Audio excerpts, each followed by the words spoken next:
Okay, so somebody asked, how did I do the mix for this this cover of this Johnny Thunders song? You can't put your arms around a memory. Well, look, it's not even a finished demo.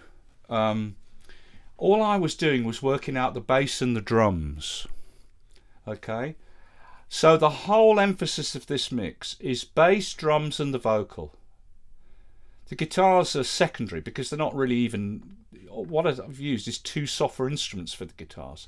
Then I overdubbed one really crappy live guitar track with tons of mistakes, and the guitar, I deliberately didn't tune it too well.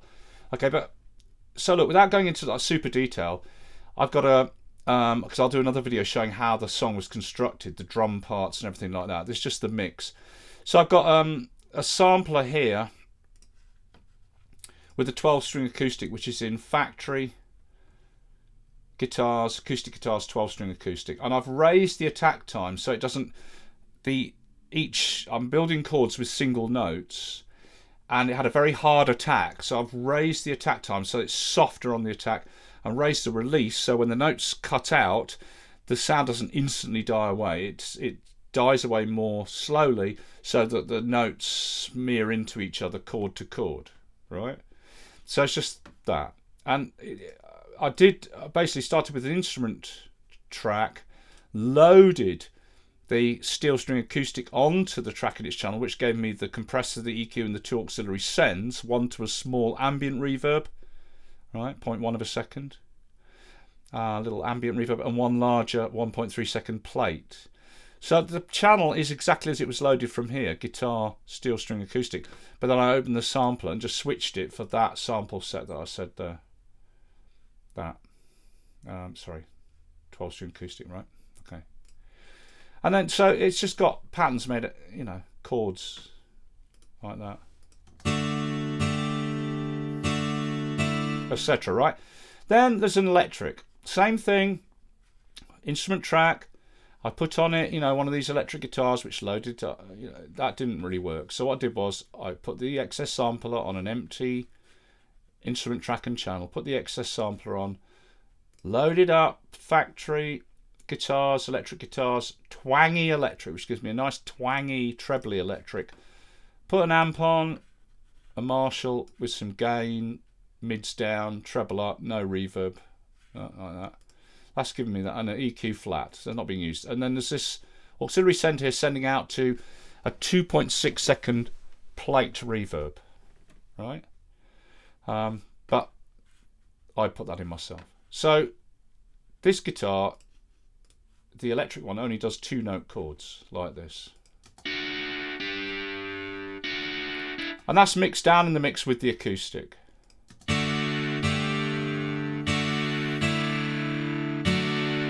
Okay, so but neither has got any EQ. The EQ on both is completely flat. This one's got a little bit of plate, 1.3 second plate, a little bit of ambient reverb. The electric has got this large vocal plate, 2.6, some send going out to that. No EQ on either. The acoustic's got a bit of compression working on it. It's very, you know, just simple. 3:1 ratio. Threshold's down here at -20. I'm getting a fair bit of gain reduction, but nothing massive, right? That's it. So these two fake guitars done with the sampler are just providing me with the chord structure, so I can then build the drums and the bass with it. And it's all about that. So let's look at the drums. Now the drums, I loaded up the drum kits, producer kits. I went for the heavy kit, which is really a metal kit, right?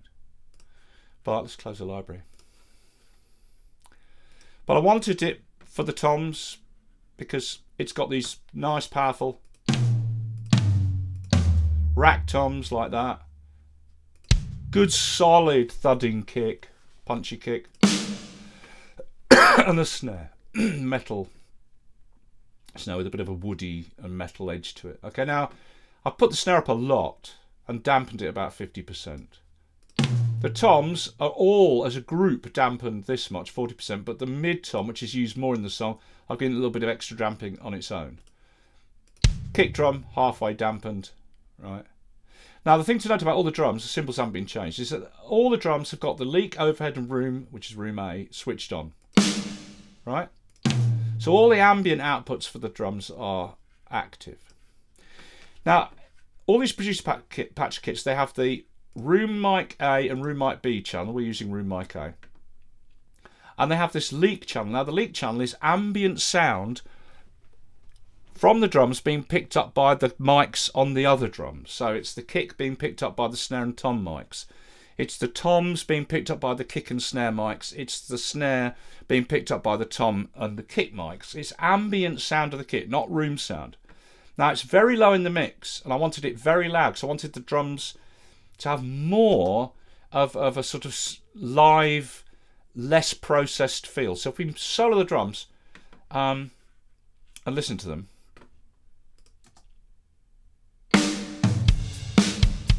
And I mute this leak channel.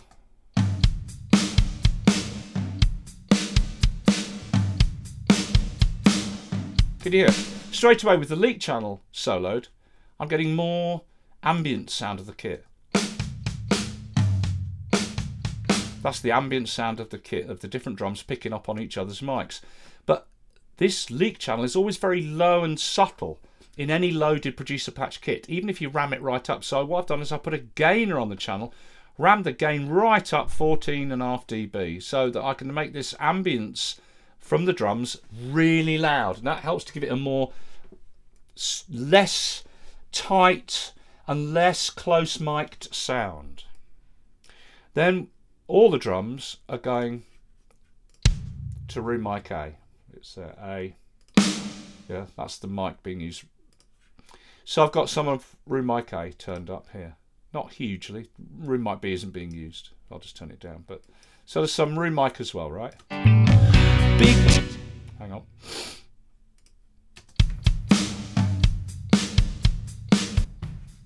That's the room mic, right?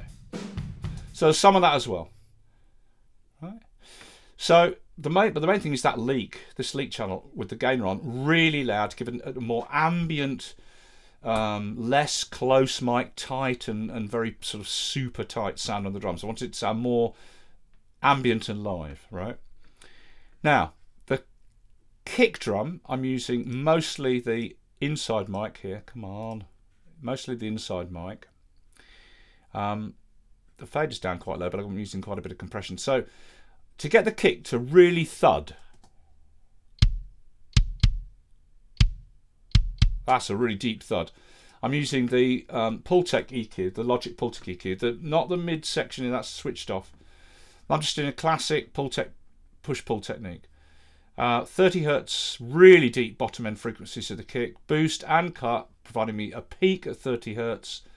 And then the high frequency at 6K boosted 8 dB nearly with the bandwidth set across here. Right?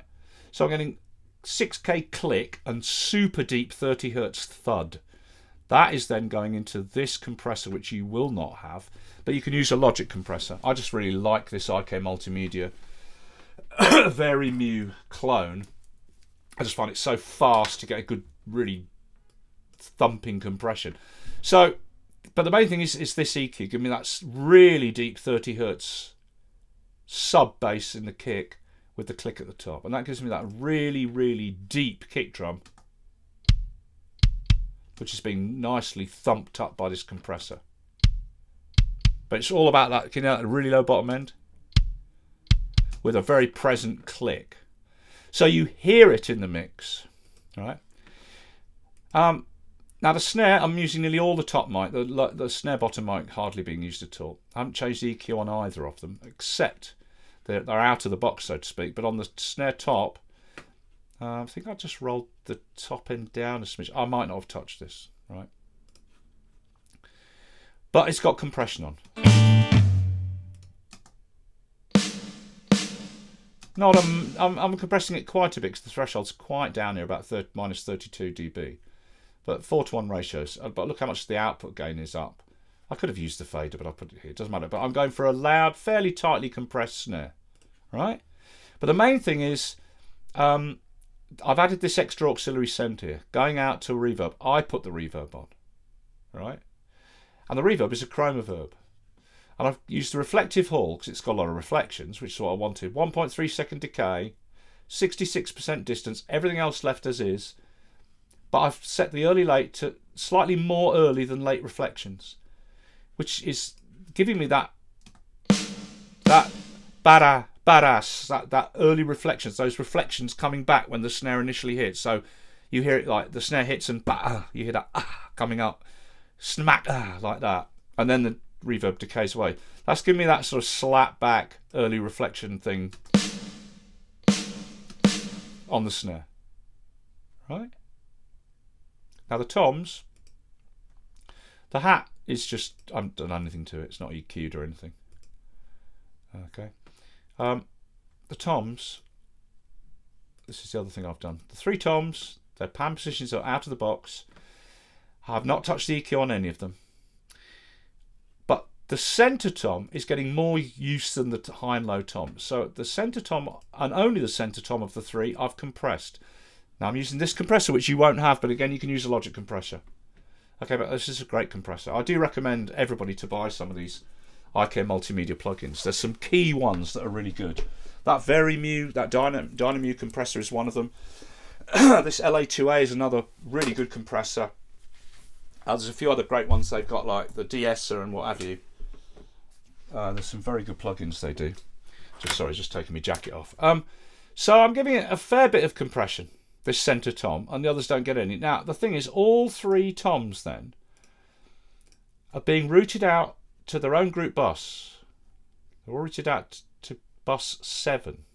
Instead of going straight to the final drum stereo master group bus, they're going out to their own group bus here. And here I'm doing a drastic classic tom EQ. Raised bottom, raised top, and a scoop mid, but I've really exaggerated it. And then again, all the toms are going through this EQ. Right, it's a stereo return, auxiliary return channel, so the toms are all at their pan positions, however they're set here. Haven't touched anything like that, but very drastic EQ. And then all the toms are then going through another one of these LA2A clones with even more compression. So really squash them, keep them under control. So this channel comes down here now. It's panned to the left. An auxiliary send is on the channel, set to post fader, which means it will keep sending out whatever level I set here, no matter how this fader is set. And that's sending out to this group bus. So the toms are panned left.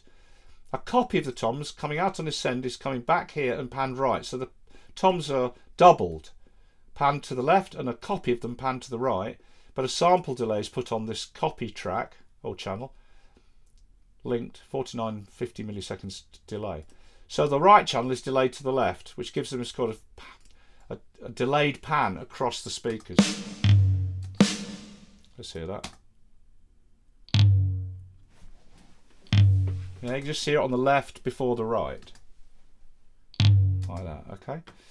Now, the toms themselves, back on there, this is where they arrive at, and then from here, they go off to the main mix. But the 3 toms themselves, I'm using the same auxiliary send that the snare is using. I've made this one specially to send out to that dyno, that chroma verb. So the toms are also sending to the chroma verb, which again has that early reflections thing on it, and a quite reflective program. Right. So the toms are going through the same large reverb that the snare is. Right. And that's my drum mix. That's it. It's mixed with the snare up. Quite an ambient sound because of that really loud leak channel that I did with the gainer. You can hear the real bottom end of that kick. Nice loud snare, good thudding up front toms, but the main thing is that leak. You can hear the ringing of the kick drum and the ringing of the toms.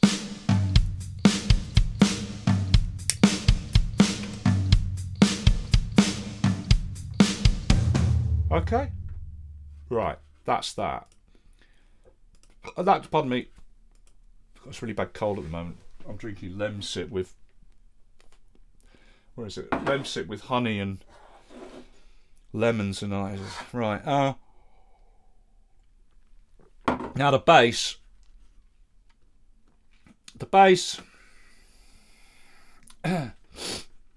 It's all about the bass line, actually, this.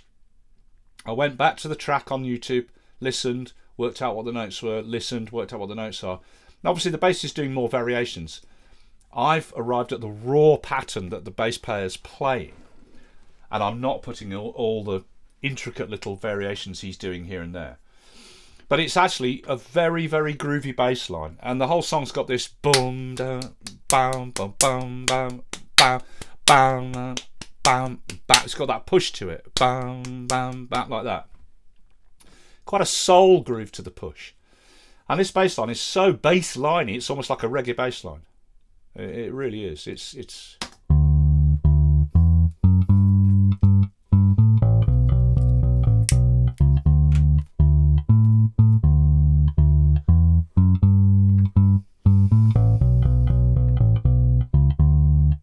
okay. And then sometimes I do a variation. Sorry, it's just bloody cold. Sometimes I do this variation where the little 4-note push there, that 4-note push you're hearing there, yeah, I do an eighth followed, a quarter beat, followed by 2/8 pushes. Yeah, so sometimes it's this for the second half of the verse bass line. Da da da da da da da da da da da da ba ba, and then back to the beginning, right?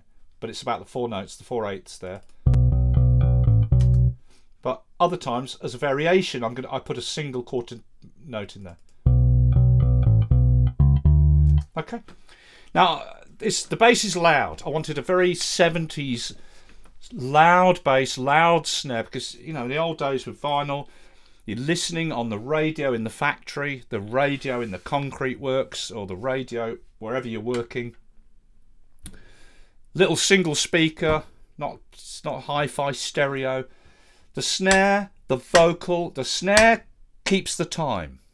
The bass gives you the solidity of the pattern of the groove, and the vocal gives you the melody and the lyric. And it's all about those 3 things: snare, bass, and the vocal. That's what I'm going for here, right? Because the guitars haven't been put down. I mean, they're just using these 2 instruments. There's one guitar here, a real one, but I'll talk about that in a minute. So the bass, I use the Modo bass. Now, you won't have this. I could have used one of the instruments in Logic, any of these basses. Oh, sorry. I would have gone for the fingerstyle, the Liverpool, the picked, or the thumb bass. Probably one of those. But just this Modo bass is just more realistic.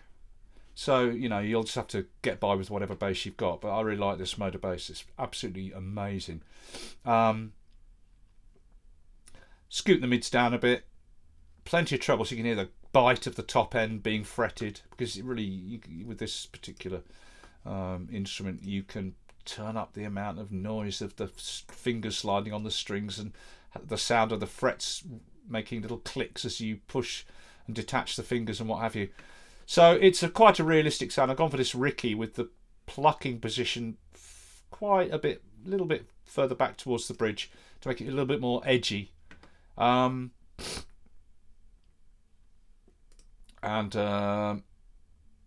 Yeah, just standard, not too new sounding strings, right? So, you know, and it's got its own amp, this, otherwise you'd have to use one of the Logic amps. This is using this solid state amp, right? And so mid roll down, quite a bit of treble. Okay, it's got a limiter working away as well. So that entire sound is coming from that plugin, and then it's going into a compressor. There's a limiter working on the amp in that rig, but I'm compressing it after the event. Not massively, because I don't want the bass to be super squashed. It's just over 5:1 ratio, but the threshold's not down too much, so I'm not getting too much gain reduction, right? But it's up quite high in the mix. No EQ. The EQ's all coming from the amp. It's quite a raw bass sound, but the point is it's up loud with the drums.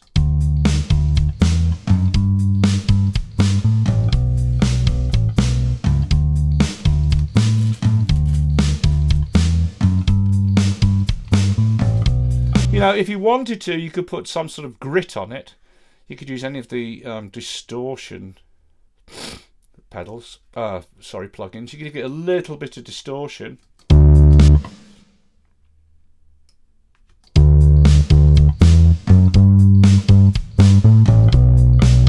give it some top end grit, about 4 or 5k.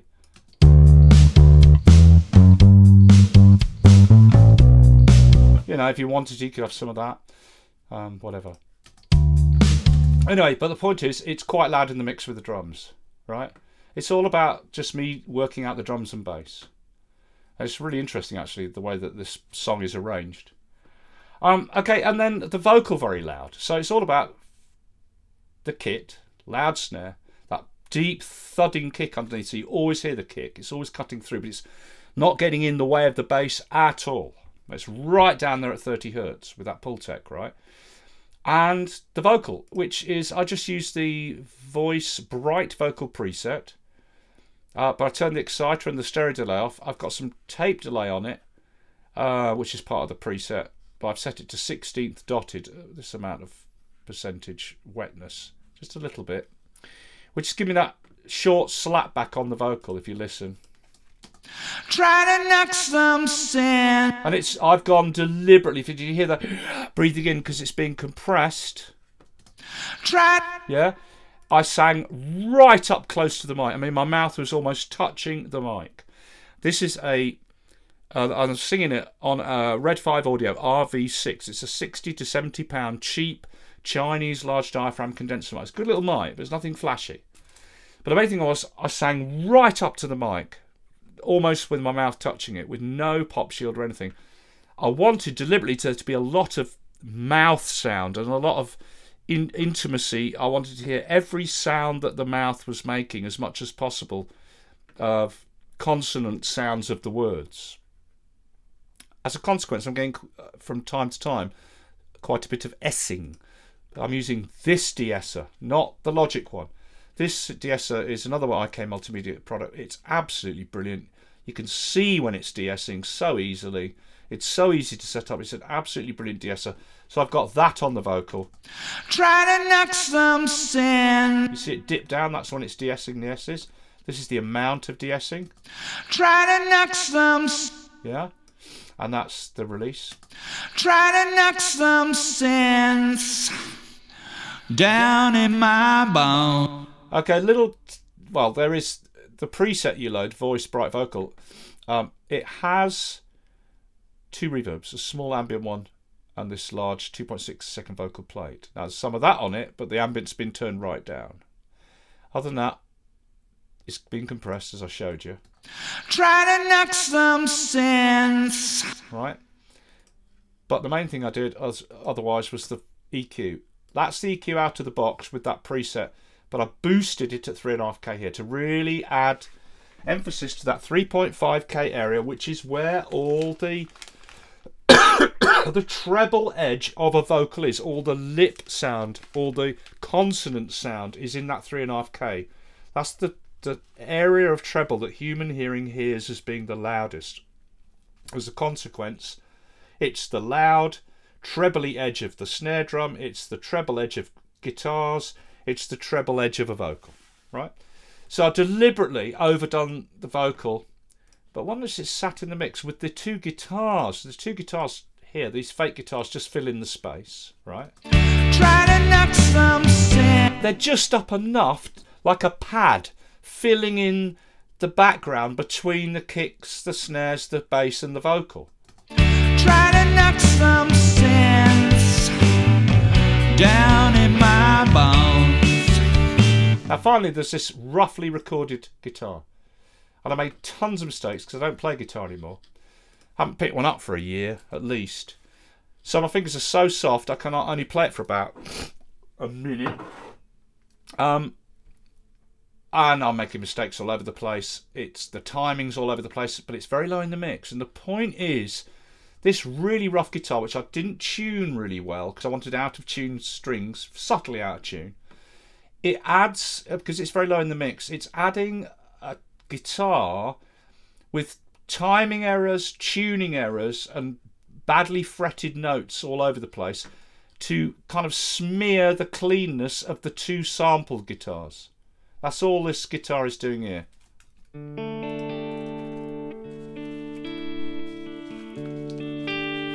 There's loads of mistakes.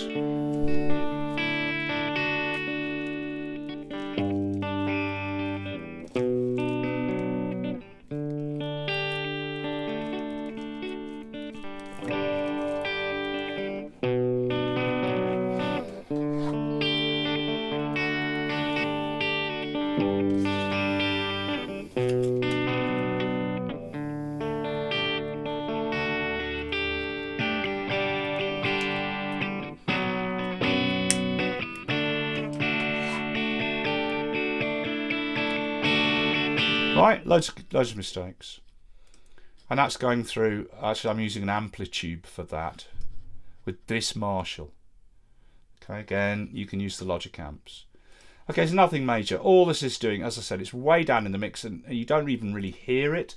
But what it is doing is adding, as I said, different timing, like bad timing in a lot of places, bum notes or badly fretted notes.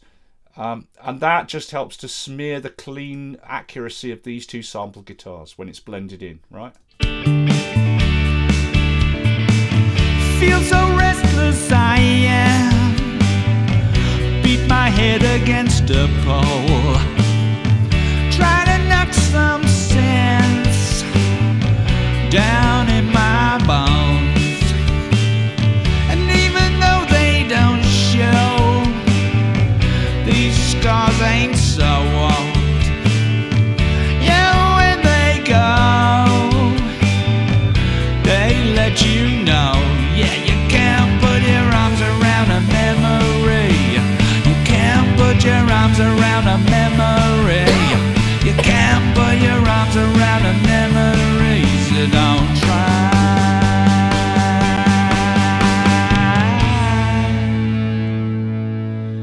Don't try.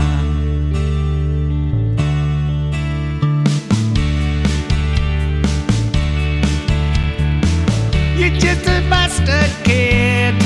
That's it. That's how I mixed it. Yeah, easy peasy, right? Okay, I hope that's useful. Now I'll probably come back and do a video showing how I built the bass and drum patterns and these sampler guitar chords. Okay, because actually it's an interesting song arrangement. I mean, the bass line and the drum beat in itself is fantastic. I mean, I'm a huge fan of this kind of offbeat. See, the problem is drummers come to audition, you know, and they always go, you know, that's all they do, like, you know. I want to hear a drum do something different. I want to hear some interesting patterns, and I'm a big fan of those patterns like Tomorrow Never Knows, the Beatles.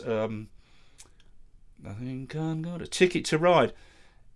Any patterns that are different, and I'm a huge fan of that. You know, that rolling train. You know,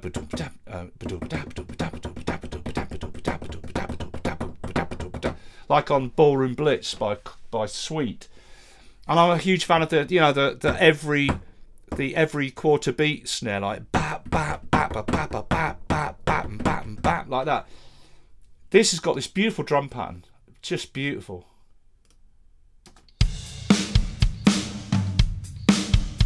And when you put it with that bass line, it's bloody genius. It really is. But there's some also, you know, this bass line is almost reggae-like. It's got, because there's that push to this song all the time. There's this push, da da, like that. Let's listen to the push here. Yeah, so it's got that ba. There's the count, 2, 3, 4, ba ba ba ba, like that.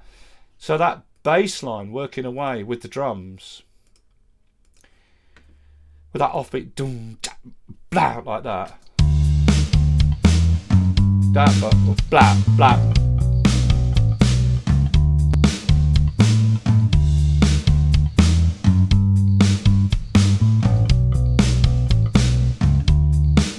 Yeah, it's almost reggae, like it's soul. It's very soul music, the bass and drums.